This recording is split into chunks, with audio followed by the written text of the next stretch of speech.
सबसे बड़ा फैक्ट ये है कि अगर भारत को एक डेवलप्ड देश बनना है, देश के लोगों को गरीबी रेखा से ऊपर लाना है, अगर हमें अपनी इकोनॉमी को जल्दी से 8-10 और फिर 20-30 ट्रिलियन डॉलर्स तक ले जाना है, तो उसमें अमेरिका का बहुत ही बड़ा रोल होने वाला है। और अमेरिका का सपोर्ट भारत के लिए सबसे इंपॉर्टेंट है। अमेरिका के साथ ट्रेड रिलेशंस और इन्वेस्टमेंट हमारे लिए सबसे इंपॉर्टेंट होने वाली है। इसलिए भारत की सरकार कई बार अपने हाथों को पीछे ले लेती है और कई फैसले भारत की सरकार को मजबूरी में करने पड़ते हैं ताकि हम अमेरिका के साथ डायरेक्ट कन्फ्रंटेशन में नहीं आ जाएं।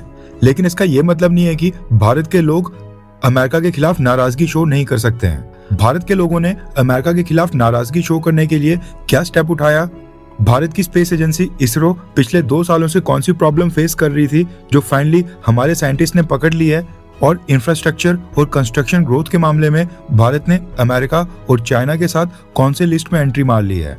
कई सारी डेवलपमेंट्स हुई हैं और काफी सारी इंपॉर्टेंट अपडेट आ रही हैं, इसलिए वीडियो को एंड तक देखिएगा। सबसे पहले बात करते हैं भारत की स्पेस एजेंसी इसरो के बारे में, जो कि पिछले कुछ समय से एक बड़ी समस्या फेस कर रही थी, लेकिन अब गुड न्यूज आई है। सबसे पहले आप ये आर्टिकल देखिए जो द हिंदू ने पब्लिश किया है। न्यूज आ रही है कि PSLV लॉन्च व्हीकल में इसरो को 3rd स्टेज के ऊपर पिछले 2-3 लॉन्च टेस्ट में एक प्रॉब्लम आ रही थी।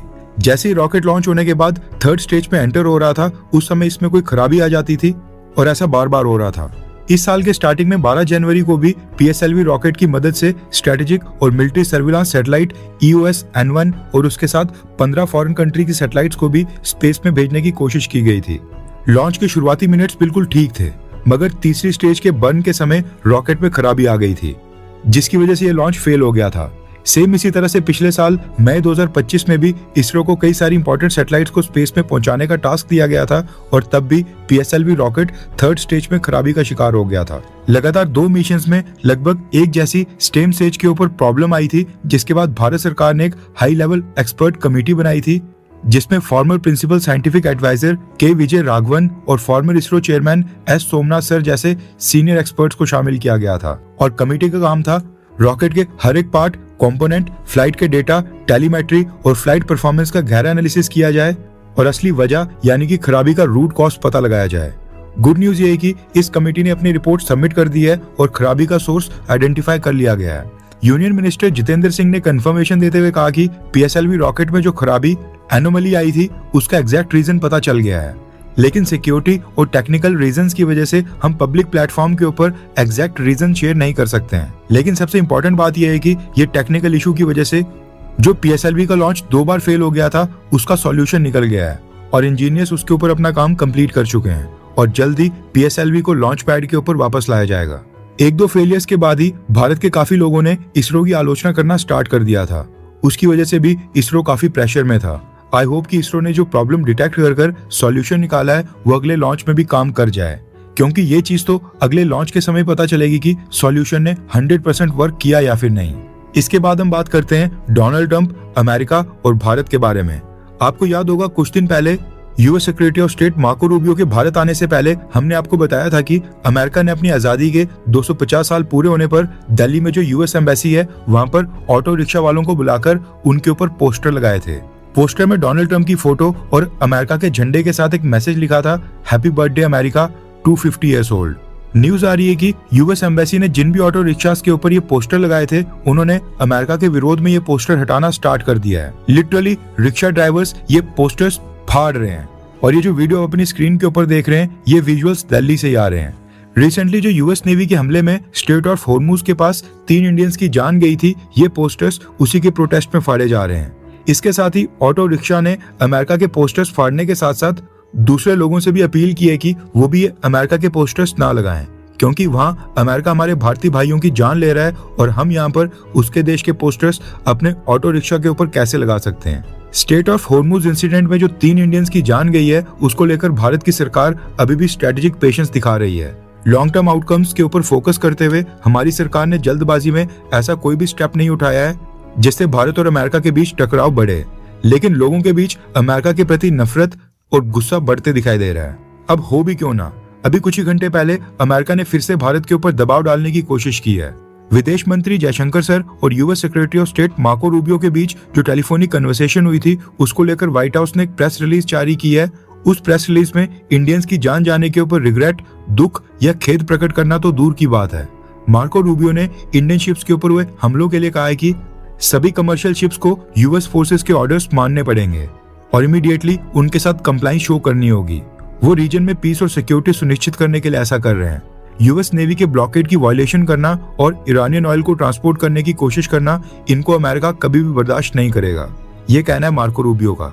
अब ये देखना इंटरेस्टिंग होगा कि 17 जून को जो G7 समिट की साइडलाइंस के ऊपर प्राइम मिनिस्टर नरेंद्र मोदी और डोनाल्ड ट्रंप की मीटिंग होनी है, उसके बाद जॉइंट स्टेटमेंट क्या आती है एंड उसमें दोनों लीडर्स क्या बोलते हैं। अगली न्यूज आ रही है भारत, अमेरिका और चाइना के इंफ्रास्ट्रक्चर ग्रोथ की स्पीड को लेकर, यानी इन तीनों देशों में नया इंफ्रास्ट्रक्चर बनने की रफ्तार कितनी है उसको लेकर एक रिपोर्ट आई है। Berlin based venture capital firm fundamental ने अपनी latest state of the project economy 2026 report publish कर दी है, जिसने दुनिया के बड़े बड़े एक्सपर्ट्स को हैरान कर दिया है। रिपोर्ट के मुताबिक साल 2020 से लेकर 2030 के बीच दुनिया भर में होने वाली टोटल कंस्ट्रक्शन ग्रोथ का 14.1% हिस्सा अकेला भारत कंट्रीब्यूट करेगा, जबकि अमेरिका का कंट्रीब्यूशन सिर्फ 11.1% रहने वाला है। मतलब कि इंफ्रास्ट्रक्चर कंस्ट्रक्शन ग्रोथ के मामले में भारत ने ऑफिशियली अमेरिका को पीछे छोड़ दिया है और अब भारत दुनिया की दूसरी सबसे बड़ी कंस्ट्रक्शन ग्रोथ वाली मार्केट बन गया है। भारत से ऊपर केवल एक ही देश है और वो है चाइना, जो कि टॉप के ऊपर है। रिपोर्ट के अकॉर्डिंग चाइना नंबर 1 पोजीशन के ऊपर ग्लोबल कंस्ट्रक्शन ग्रोथ में 26.1% हिस्सा कंट्रीब्यूट करता है, जो कि भारत के 14.1% से तो काफी ज्यादा है। यानी भारत और अमेरिका की कंस्ट्रक्शन ग्रोथ स्पीड को अगर हम जोड़ दें तब भी भारत और अमेरिका एक साथ मिलकर भी चाइना के बराबर नहीं पहुंचेंगे। अब चाइना इतनी तेजी से इंफ्रास्ट्रक्चर कंस्ट्रक्शन ग्रोथ कर रहा है, लेकिन इसका ये मतलब नहीं है कि हम अमेरिका को पीछे करने के न्यूज को सेलिब्रेट नहीं कर सकते हैं, क्योंकि यहाँ पर बात हो रही है नए हाईवेज, नए रेलवे स्टेशन, नए एयरपोर्ट, नए ports, tunnels, factories, data centres और एनर्जी प्रोजेक्ट्स, इन सब की ग्रोथ की। ये सब भारत में अब अमेरिका से भी तेज स्पीड में बन रहे हैं। जब भी किसी देश में इतना बड़ा कंस्ट्रक्शन बूम आता है तो इसका सीधा मतलब होता है कि वहां पर फ्यूचर इकोनॉमिक एक्टिविटी भी काफी तेजी से बढ़ने वाली है। जब नए हाईवेज बनते हैं तो लॉजिस्टिक्स कॉस्ट कम हो जाती है, जब नए एयरपोर्ट बनते हैं तो टूरिज्म और बिजनेस बढ़ता है, और जब नए इंडस्ट्रियल कॉरिडोर्स बनते हैं तो मैन्युफैक्चरिंग एक्सपैंड होती है और जॉब्स क्रिएट होती हैं। एक और इंटरेस्टिंग बात यह भी है कि चाइना और भारत मिलकर 2030 तक दुनिया की लगभग 40% कंस्ट्रक्शन ग्रोथ को कंट्रीब्यूट करेंगे, यानी हम दोनों के पास दुनिया की 40% कंस्ट्रक्शन ग्रोथ है। ये वाकई में काफी ह्यूज नंबर है। इसका मतलब है कि पूरी दुनिया में जितना भी नया इंफ्रास्ट्रक्चर बनेगा उसका लगभग 40% भारत और चाइना से ही आएगा। वैसे आपको क्या लगता है कि मोदी सरकार ने देश के इंफ्रा के ऊपर, यानी ये highways, railways, industrial zone, dam, power lines वगैरह, इन सब को बनाने के ऊपर जो काम किया है, क्या आप उससे संतुष्ट हैं? हाँ या फिर ना, अच्छा काम नहीं किया गया है? नीचे कमेंट कर अपनी राय जरूर बताएं। नेक्स्ट अपडेट आ रही है भारत में टाटा इलेक्ट्रॉनिक्स के एप्पल आईफोन मैन्युफैक्चरिंग प्लांट को लेकर, जो तमिलनाडु के होसूर में स्थित है। रेफरेंस के लिए आपकी स्क्रीन के ऊपर आर्टिकल का स्क्रीनशॉट है। न्यूज निकल कर आ रही है कि तमिलनाडु स्टेट के पॉल्यूशन रेगुलेटर बोर्ड ने टाटा इलेक्ट्रॉनिक्स के होसूर प्लांट को नोटिस भेजा है और आरोप लगाया है कि फैक्ट्री से निकलने वाला वेस्ट वाटर आसपास के खेतों और ग्राउंड वाटर को कंटेमिनेट कर रहा है। ऐसे में उनके ऊपर एक्शन लिया जा सकता है, जिसमें इस मैन्युफैक्चरिंग प्लांट को बंद करने का भी प्रावधान है। टाटा इलेक्ट्रॉनिक्स के इस मैन्युफैक्चरिंग प्लांट में एप्पल आईफोन्स के लिए बैक पैनल और दूसरे इंपॉर्टेंट कंपोनेंट्स मैन्युफैक्चर होते हैं, और चाइना से कंपोनेंट्स इंपोर्ट रोकने में ये प्लांट काफी ह्यूज रोल प्ले कर रहा है। टाटा ने मैन्युफैक्चरिंग प्लांट स्टार्ट किया है, इसकी वजह से हमें चाइना से काफी सारे एप्पल आईफोन के कंपोनेंट्स इंपोर्ट नहीं करने पड़ रहे हैं। लेकिन अब तमिलनाडु पॉल्यूशन कंट्रोल बोर्ड का कहना है कि उन्होंने 5 बार इंस्पेक्शन की है। फैक्ट्री का वेस्ट वाटर एक रेन वाटर हार्वेस्टिंग पॉन्ड में डिस्चार्ज किया जा रहा था, जो कि ओवरफ्लो होकर पास के एग्रीकल्चरल वेल्स तक पहुंच गया है, जिसके बाद पॉल्यूशन कंट्रोल बोर्ड ने टाटा इलेक्ट्रॉनिक्स को धमकी दी है कि अगर उनको शो कॉस्ट नोटिस का जवाब सेटिस्फैक्टरी नहीं लगा, एक्सप्लेनेशन नहीं दी गई, तो फिर मैन्युफैक्चरिंग प्लांट की पावर सप्लाई रोक दी जाएगी, यानी बिजली काट दी जाएगी, और प्लांट को बंद करने के बारे में भी कंसीडर किया जा सकता है। वहीं पर टाटा इलेक्ट्रॉनिक्स ने तमिलनाडु पॉल्यूशन कंट्रोल बोर्ड के इन आरोपों के ऊपर कहा है कि उन्होंने एक इंडिपेंडेंट लैब टेस्टिंग से खुद भी जांच करवाई है और उस टेस्टिंग के मुताबिक कंपनी सारी एनवायरमेंटल रेगुलेशंस को फॉलो कर रही है। उन्होंने अथॉरिटीज को अपना रिस्पांस भी सबमिट कर दिया है। न्यूज निकल कर आ रही है कि एप्पल कंपनी भी इस इशू को काफी करीबी से मॉनिटर कर रही है, क्योंकि एप्पल कंपनी ने भी अपने सभी सप्लायर्स और कॉन्ट्रैक्ट मैन्युफैक्चरर्स के लिए वेस्ट वाटर मैनेजमेंट और एनवायरमेंटल कंप्लायंसेस के स्टैंडर्ड्स काफी हाई रखे हुए हैं, जो कि अगर मीट नहीं होते हैं तो फिर एप्पल कंपनी अपने कॉन्ट्रैक्ट वापस भी ले सकती है। इसके बाद अपडेट आ रही है मालदीव्स और भारत को लेकर। भारत ने एक बार फिर अपने पड़ोसी देशों को दिखाया है कि क्राइसिस के समय सबसे पहले मदद के लिए हमेशा भारत ही खड़ा होता है। न्यूज निकल कर आ रही है कि मालदीव्स में मीजल्स आउटब्रेक हो गया है। मीजल्स, जिसको हम खसरा भी बोलते हैं, ये एक तरह की वायरल बीमारी होती है और ये वायरस भी हवा के जरिए फैलता है। जब भी संक्रमित व्यक्ति खांसी करता है, छींकता है या फिर बात करता है तो उसके मुंह या नाक से छोटे छोटे ड्रॉपलेट्स निकलते हैं जो कि हवा में काफी देर तक रहते हैं। न्यूज आ रही है कि मालदीव्स में ये मीजल्स वायरस सरकार के कंट्रोल से बाहर जा रहा है, जिसके बाद मोहम्मद मिजू ने भारत की सरकार से मदद मांगी थी और अब भारत ने पड़ोसी धर्म निभाते हुए तुरंत 20,000 वैक्सीन डोजेस और लगभग 3 टन की मेडिकल सप्लाईज मालदीव्स को भेज दी हैं। कंसाइनमेंट में मेडिसिन, सिरिंजेस, डायग्नोस्टिक किट्स और मेडिकल कंज्यूमेबल्स भी शामिल हैं, यानी प्रॉपर किट्स भेजी गई हैं।